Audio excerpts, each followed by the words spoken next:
तो हेलो तो एवरीवन। अपन के 3 चैप्टर्स पूरे हो चुके थे। बहुत अच्छे तरीके से अपन ने तीनों चैप्टर्स पढ़ लिए थे, नोट्स बना लिए थे। आई होप आप लोगों को अच्छे से समझ में आया होगा। चलिए ये अगला चैप्टर स्टार्ट करते हैं। अब अपन चौथा चैप्टर, 5वां चैप्टर, छठा चैप्टर स्किप करके अभी 7वां चैप्टर स्टार्ट करते हैं। जिसका कि आपको बेसब्री से इंतज़ार होता है इस चैप्टर का। ठीक है? देखो मैंने स्किप इसलिए किया है क्योंकि मेरा पढ़ाने का तरीका बिल्कुल अलग है। ठीक है? मैं क्या है कि टेक्निकल टॉपिक पहले पढ़ाता हूँ। जैसे ये 3 चैप्टर्स पढ़ा दिए, क्योंकि 3 चैप्टर्स ऐसे चैप्टर थे जो कि याद करने वाले, मैंने वो पढ़ा दिए। ठीक है? अब चौथा चैप्टर है ऑर्गेनिक केमिस्ट्री का, तो उसको अभी रोक के रखा, उसको एंड में पढ़ाऊँगा। ऑर्गेनिक केमिस्ट्री एक ऐसी केमिस्ट्री है कि उसको याद रखना और समझना पड़ता है। तो एंड में आराम से याद रख लेंगे, समझ लेंगे, ऐसे कैसे पेपर दिए आएँगे। तो मैं टेक्निकली तरीके से पढ़ाता हूँ इसी वजह से। बाकी कोई दिक्कत नहीं, पूरा कोर्स आपका कंप्लीट कराऊँगा। ठीक है? चलिए आइए चैप्टर नंबर 7 डालिए और नाम डालिए जीव जनन कैसे करते हैं। ऑर्गेनिज्म रिप्रोडक्शन कैसे करते हैं। ये चैप्टर्स बहुत सारे टीचर तो स्किप मार देते हैं या फिर ऐसे ही समझो के फ्री कर देते हैं कि यार तुम पढ़ लेना, घर से पढ़ लेना। देखो इसमें कोई शर्म वाली बात नहीं होती है, ये नेचुरल चीज़ है और हम लोगों को जानना भी चाहिए ये सब। ठीक है, क्लियर दिख रहा है ना? ठीक, डाल लिया। ठीक है, नया टॉपिक डालेंगे जनन। जनन की परिभाषा लिखेंगे कि जनन यानी कि रिप्रोडक्शन किससे कहते हैं।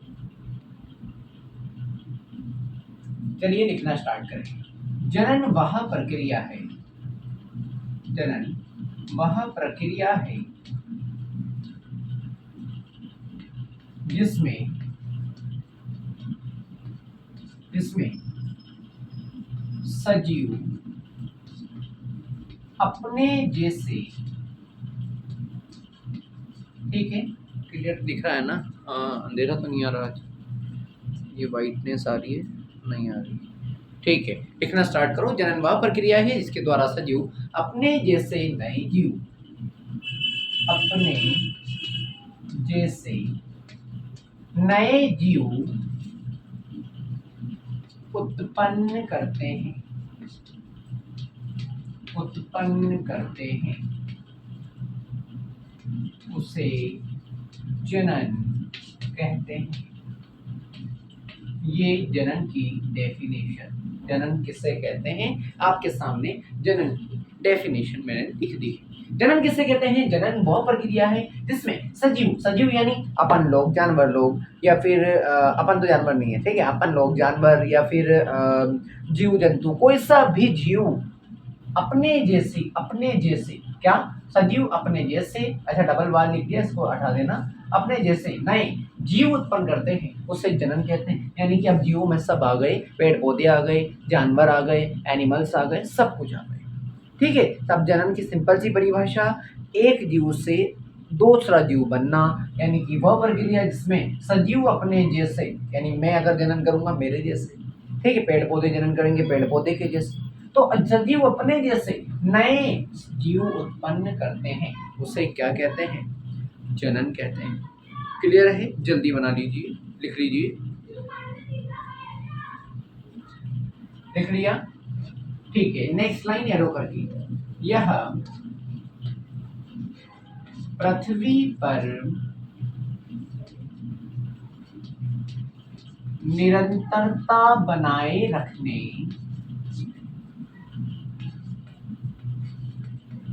के लिए आवश्यक है। क्या लिखा? ये पृथ्वी पर निरंतरता बनाए रखने के लिए आवश्यक है, यानी कि अगर जनन नहीं होगा तो पृथ्वी पर निरंतरता बनी नहीं रहेगी। और सिंपल सी बात है, जनन नहीं करेंगे तो अगली पीढ़ी नहीं आएगी, अगली पीढ़ी नहीं आएगी तो फिर इंसानों का वजूद धीरे धीरे खत्म होता जाएगा। अगर हमें निरंतरता यानी कंटिन्यूटी बनाना है तो जनन आवश्यक है। क्लियर है? बनाइए जल्दी।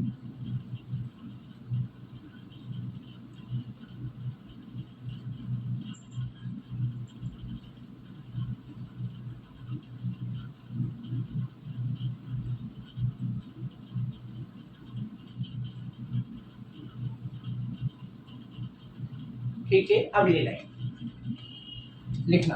कोशिका के केंद्रक में पाए जाने वाले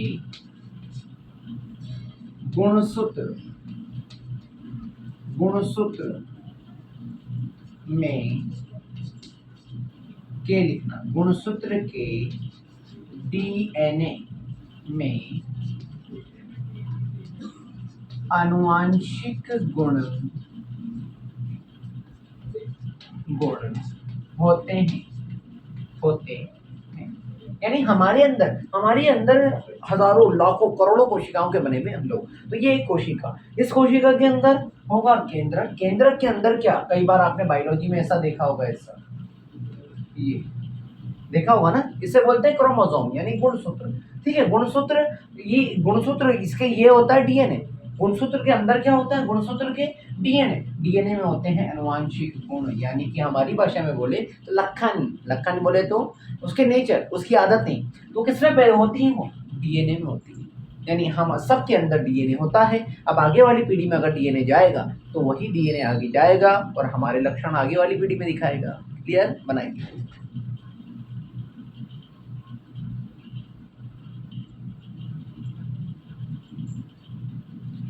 ये बेसिक पॉइंट है, बेसिक पॉइंट पहले पढ़ना जरूरी है।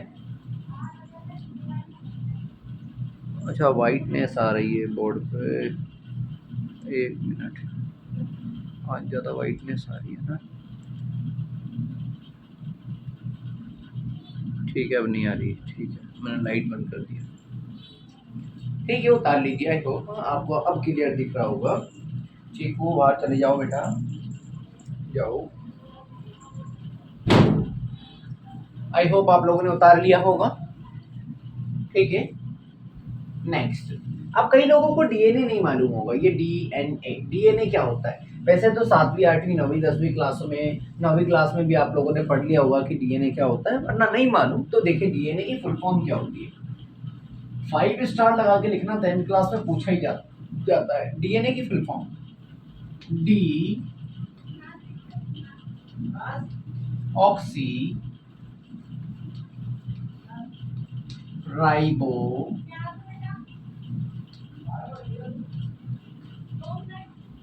न्यूक्लिक अम्ल।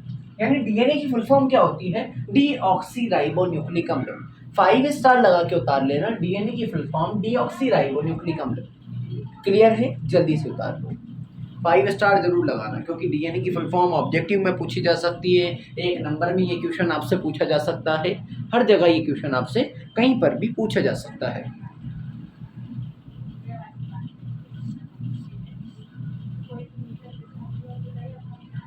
क्लियर, अगली लाइन। डीएनए प्रतिकृति बनाता है, डीएनए प्रतिकृति बनाता है। क्या, डीएनए प्रतिकृति का मतलब है कॉपी बनाना। अब मान लो एक कॉकरोच ने दूसरा कॉकरोच बनाया, तो ये एक कॉकरोच ने दूसरा कॉकरोच बनाया, कॉपी कर लिया, तो दूसरा कॉकरोच बना, उसको हिंदी में बोलेंगे प्रतिकृति। और डीएनए क्या होता है, अगर एक डीएनए है विभाजन करके दूसरा डीएनए बनाता है, तो डीएनए का एक गुण है क्या, प्रतिकृति। यानी डीएनए क्या बनाता है, प्रतिकृति बनाता है। उतार लो, बनाया, ठीक है। तथा नई कोशिका बनाता है, नई कोशिका बनाता है, और इस कोशिका में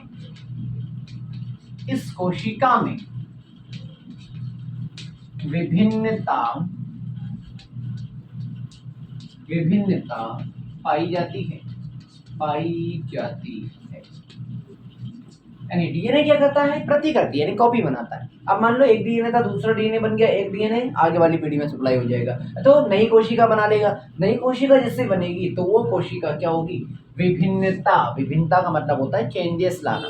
आप मानो कि एक बाप से बेटा आया, तो बेटा बाप की शक्ल का थोड़ी ना होता है, अलग होता है ना। हाँ, माना कुछ नेचर सेम होते हैं, तो सेम नेचर तो डीएनए डालता है, लेकिन शक्ल सेम नहीं होती, समरूप, उसका रूप तो सेम नहीं होता।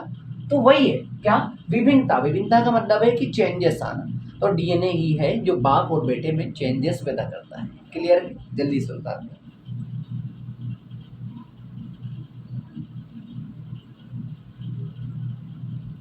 ठीक है, इसके आगे एक और लाइन लिखना चाहूंगा मैं, इसलिए जिससे आपको क्लियर हो जाएगा। इसलिए नई कोशिका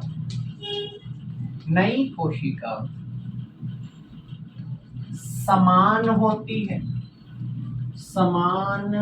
है, परंतु समरूप नहीं। देखो अब क्लियर हो जाएगा। इसलिए नई कोशिका बनी है वो कैसी होती है? समान, बिल्कुल सेम तो होगी, लेकिन समरूप नहीं, उनका रूप सेम नहीं होगा। यानी बाप से बेटा बना तो बेटे में बाप के लक्षण आएंगे। अगर बाप लंबा था तो बेटा भी लंबा होगा, ठीक है। बाप मोटा था तो बेटा भी मोटा होगा, बट बाप का फेस और बेटे का फेस सेम नहीं होगा। तो क्या लिखा है? नई कोशिका समान तो होगी परंतु समरूप नहीं होगी। क्लियर है? आई होप आप लोगों के समझ में आया होगा। इस चैप्टर का स्टूडेंट बहुत बेसब्री से इंतजार करते हैं। चलिए उतार लीजिए। मैंने बोला है पानी की बोतल अपने पास रखा करें। पानी जितना जो ज़्यादा पियोगे माइंड उतना रिलैक्स रहता है।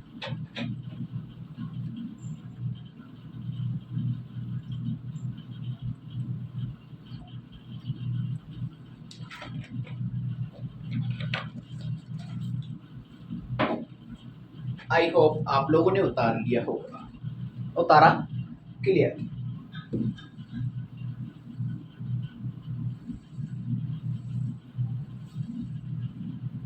ठीक है, अगला टॉपिक, विभिन्नता का महत्व।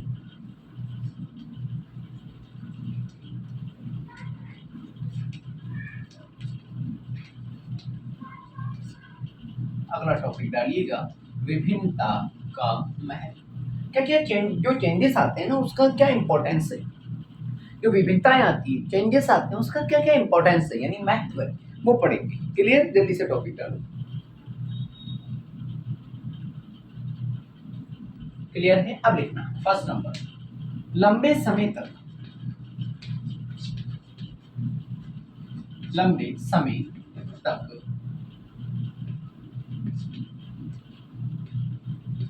प्रजाति की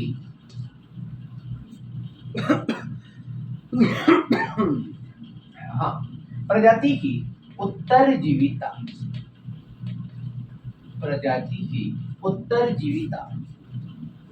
बनाए रखने में उपयोगी है। यानी कि विभिन्नता का एक महत्व है लंबे समय तक, लॉन्ग टाइम तक।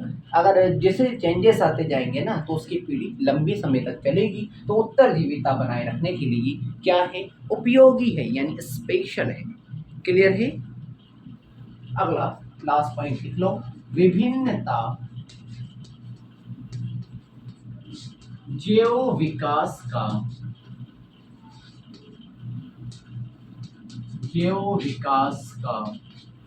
आधार होती है।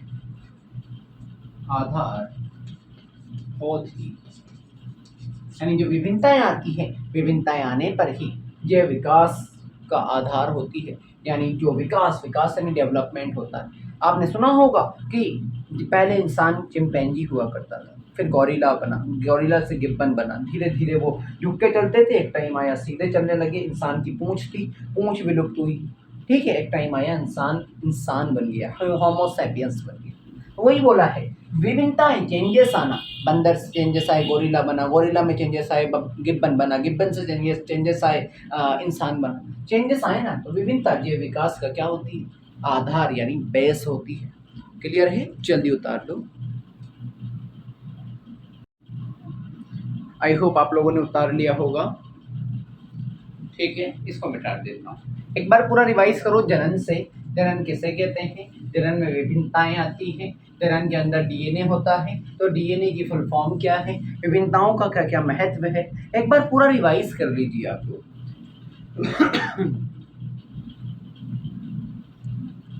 ठीक है, पॉज करके आई होप आप लोगों ने रिवाइज किया। अब नेक्स्ट टॉपिक डालें, प्रजनन के प्रकार। जनन बोल सकते हो, प्रजनन बोल सकते हो, रिप्रोडक्शन बोल सकते हो, जो आपकी मर्जी पड़े। प्रजनन के प्रकार। अब से मेन टॉपिक स्टार्ट हो चुका है, प्रजनन के प्रकार। डैश करके लिखेंगे, मुख्यतः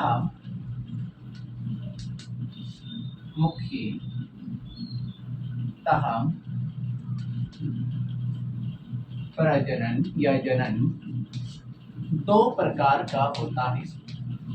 दो प्रकार का होता है। पहले टॉपिकों के दोनों के नाम लिख लो। पहला होगा अलैंगिक जनन। अलैंगिक जनन। और दूसरा होगा लैंगिक जनन। पहले हम लोग अलैंगिक जनन के बारे में पढ़ेंगे, उसके बाद पढ़ेंगे हम लोग लैंगिक जनन के बारे में। क्लियर है? यानी जनन मुख्यतः दो प्रकार का, अलैंगिक जनन और लैंगिक जनन। इंग्लिश में भी एक बार लिख देता हूं मैं, अलैंगिक जनन को बोलते हैं एसेक्सुअल।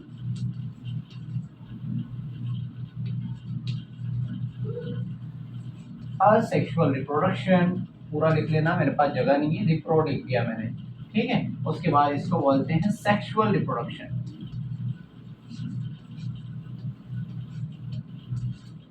ठीक है, दोनों पढ़ेंगे। चौक निकाल लेने दो मुझे। बस ये है, रिवाइज प्रॉपर करते चलोगे, आपको कहीं से कहीं तक प्रॉब्लम आने वाली नहीं है। क्लियर? ठीक है, ओके। अब टॉपिक डाल लीजिए, फर्स्ट नंबर अलैंगिक जनन। अलैंगिक जनन।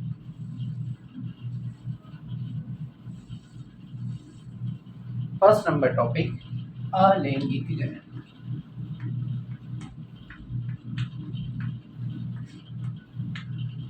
पहले पढ़ेंगे अलैंगिक जनन के बारे में कि अलैंगिक जनन यानी असेक्सुअल रिप्रोडक्शन किसे कहते हैं।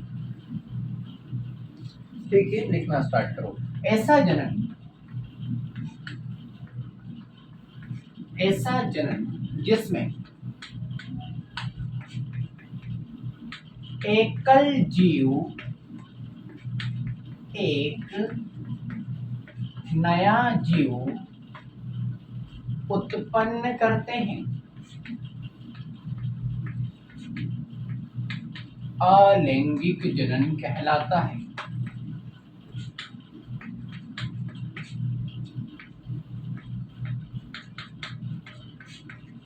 अलैंगिक जनन कहलाता है।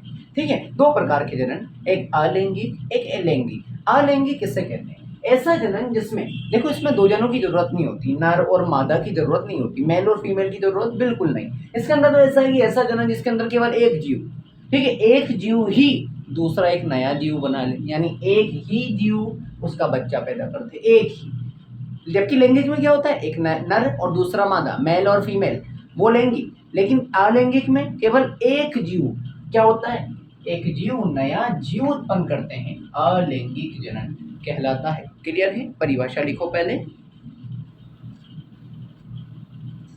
लिख लिया? नेक्स्ट लाइन, इसी के अंदर ही नेक्स्ट लाइन एरो करके, अलैंगिक जनन में, अलैंगिक जनन में युग्मक निर्माण नहीं होता। निर्माण नहीं होता है, यानी अलैंगिक जनन में युग्मक निर्माण नहीं होता। क्या होता है युग्मक? यानी अलैंगिक जनन में अंडा नहीं बनेगा फीमेल के, मेल की शुक्राणु स्पर्म नहीं बनेंगे। तो क्या बोला मैंने, अलैंगिक जनन में कोई युग्मक वगैरह, अंडा, शुक्राणु, स्पर्म, ओवम वगैरह नहीं बनते। तो अलैंगिक जनन में युग्मकों का निर्माण नहीं होता है। क्लियर? जल्दी उतारो, धुंधला आ रहा है। ठीक है, अब सही हो जाएगा। ठीक है, अब सही हो गया है ना। कई बार होता है धुंधला आ जाता है, तो मैं जो बोलूँ, मेरी मुंह से जो बोलता हूँ ना, वो भी सुन के उतार सकते हो आप लोग। क्लियर? अगली लाइन इसी में ही, इसमें नया जीव पैतृक के समान व समरूप होता है। अब देखो, अलैंगिक जनन से जो नया जीव यानी नया बच्चा जो आएगा वो कैसा होगा? पैतृक, पैतृक बोलते हैं पेरेंट्स, पेरेंट्स यानी जनन, ठीक है। पैतृक यानी पेरेंट्स, यानी जिससे भी वो बना है नया बच्चा या नया जीव, तो उसी के समान होगा, सेम टू कॉपी होगा। और उसके बाद समरूप, उसका रूप यानी फेस भी क्या हो? समान। ये इंसानों में नहीं देखा जाता, ठीक है, जीवों में ही बहुत कम देखा जाता, लेकिन कई बार देखा जाएगा छोटे जीवों में, या फिर पेड़ पौधों में भी कई बार देखा जाता है। तो याद करो, बड़ा पेड़ तो छोटा पेड़ भी तो उसकी तरह ही होता है, बड़े पेड़ की तरह ही। ऐसा तो नहीं कि बड़ा पेड़ हरे कलर का और छोटा पेड़ पीले कलर का। तो वही बोला है क्या, इसमें नया जीव जो बनता है यानी छोटा पौधा मान लो, ठीक है, नया जीव जो बनता है पैतृक, पैतृक यानी पेरेंट्स यानी इसके माता पिता के समान यानी वैसा ही होता है। समरूप यानी उसकी शक्ल का ही दिखता है। क्लियर? उतारो थर्ड लाइन।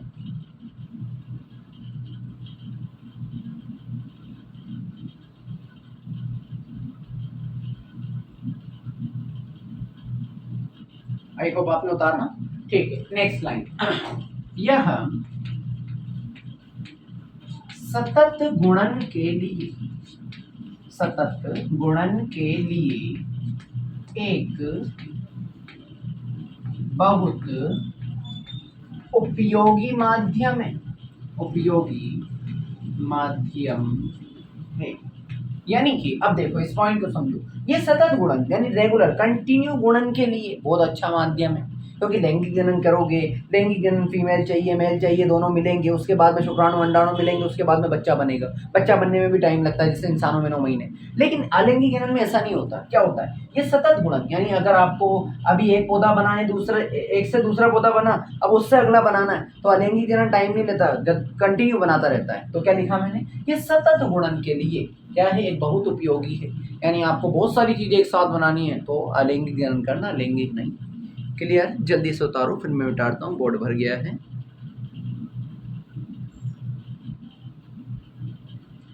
आई होप आपने उतार लिया होगा, या फिर पॉज करके उतार लीजिएगा, ठीक है।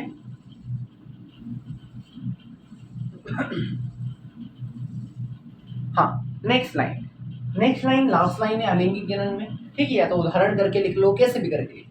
यह निम्न यह निम्न वर्ग के जीवों में पाया जाता है। निम्न वर्ग के जीव, निम्न वर्ग के जीव बोलते हैं छोटे जीवों में, या फिर छोटी फैमिली के जीवों में। फैमिली हमारी नहीं, छोटी, हर एक की फैमिली होती है, पेड़ की, पौधों की, छोटे जीवों की, बड़े जीवों की, जानवरों की, इंसानों की, सबकी। तो ये किसमें मिलेगा? ये अलैंगिक जनन निम्न वर्ग के जीवों में पाया जाता है। क्लियर? यहाँ पर अलैंगिक जनन की डेफिनेशंस और उसके पॉइंट्स हो चुके हैं खत्म। क्लियर? एक बार आपने ये उतार लिया हो, अलैंगिक जनन रिवाइज करो खट से अभी हाल में।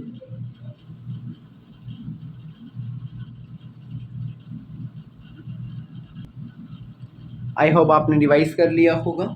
क्लियर है? ठीक है, अलैंगिक जनन हमने पढ़ा। अब सेकंड नंबर टॉपिक डालो, लैंगिक जनन। पहले अलैंगिक लैंगिक को थोड़ा सा इसमें पढ़ लेते हैं, जिससे कि आपको अंतर बनाना आसान हो जाएगा, फिर इसको पढ़ेंगे डिटेल में।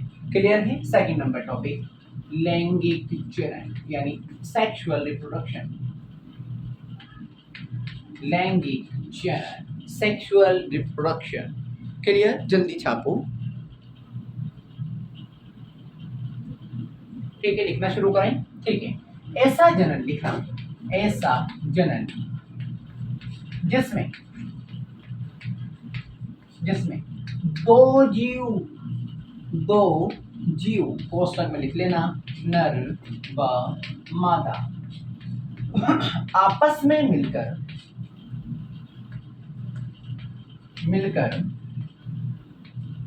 एक नया जीव उत्पन्न करे, जीव उत्पन्न करते हैं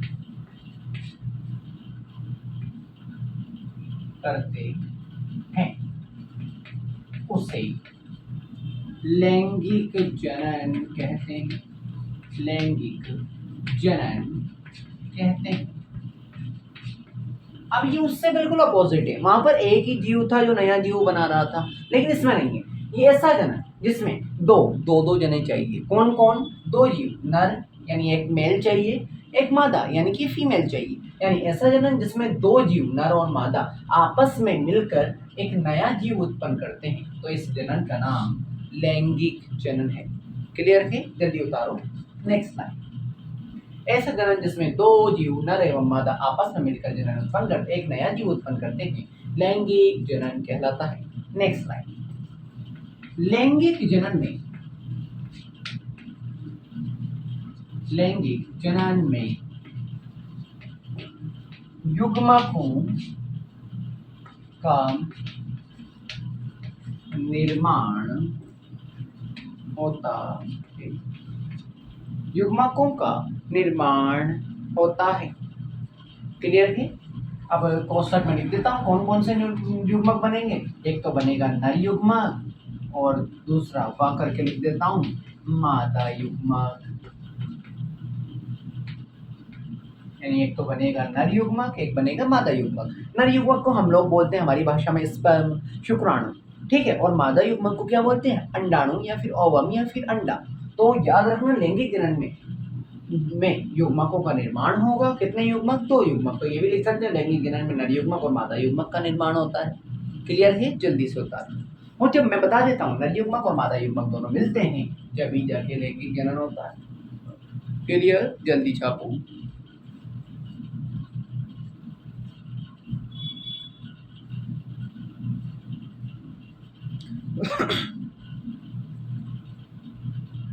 उतारा।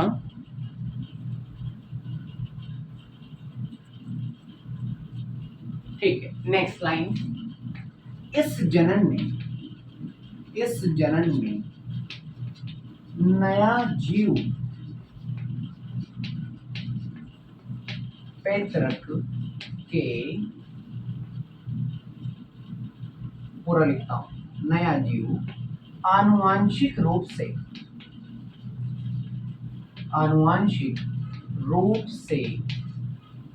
पैतृक के समान होता है, परंतु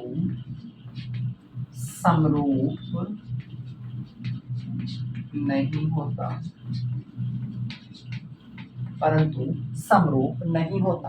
क्या बोला मैंने? यानी लैंगिक जनन में जो नया जीव बनेगा वो आनुवांशिक रूप से यानी जेनेटिकली वो पैतृक यानी पेरेंट्स माता पिता के समान तो होगा। यानी मान लो उसकी माता लंबी है तो वो भी लंबा होगा, उसके पापा बौने हैं या मोटे हैं तो वो भी बौना या मोटा होगा, ठीक है। तो उसकी मम्मी गोरी है तो वो भी गोरा होगा, उसके पापा काले हैं तो वो भी काला होगा। लेकिन याद रखना इस जनन में नया जीव आनुवांशिक रूप से समान तो होता है लेकिन समरूप नहीं होता। समरूप का मतलब ये नहीं कि उसकी मम्मी का गोल चेहरा है बिल्कुल तो उसका बेटे का चेहरा भी मम्मी के चेहरे के समान होगा, ये नहीं होगा। रूप समान नहीं होगा, बाकी के सारे लक्षण क्या होंगे? समान होंगे। क्लियर? जल्दी उतारो,